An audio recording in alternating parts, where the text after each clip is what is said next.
बायको तिचं आपल्या आयुष्यात येणं किती किती सुखद असतं.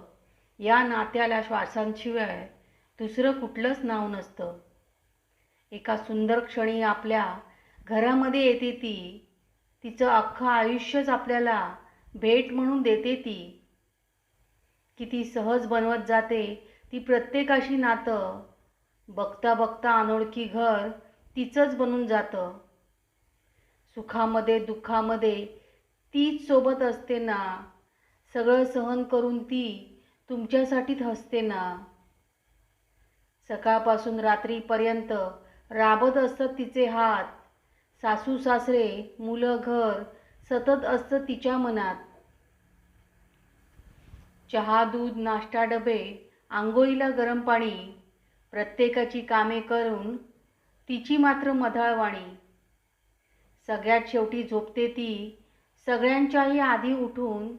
दिवसभर राबण्यासाठी ताकद एवढी आणते कुठून. घरामधलं सगळं आवरून कामासाठी बाहेर पळते. घरामध्ये नसते तेव्हाच तिची खरी किंमत कळते. घर होतं अस्ताव्यस्त घरामध्ये नसते जेव्हा. तिच्याशिवाय व्हायचं कसं मनात आपसूक येतं तेव्हा. म्हणूनच ती परत येते घरामध्ये पदर खोचून. बोलून दाखवते मलाच ती वरती हे टोचून टोचून. की मी म्हणून टिकले दुसरी केव्हाच गेली असती पळून. माझे महत्त्व येत नाही अजून कसे तुम्हाला कळून. राग लोभ रुसवे फुगवे उणी दुणी मानपान प्रत्येकाला घेते समजून.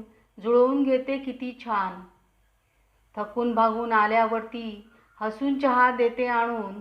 दिवसभराचे आपले कष्ट अलगदपणे घेते जाणून. आयुष्यभर उपयोगी पडतं नेहमी तिचंच संसारी धोरण.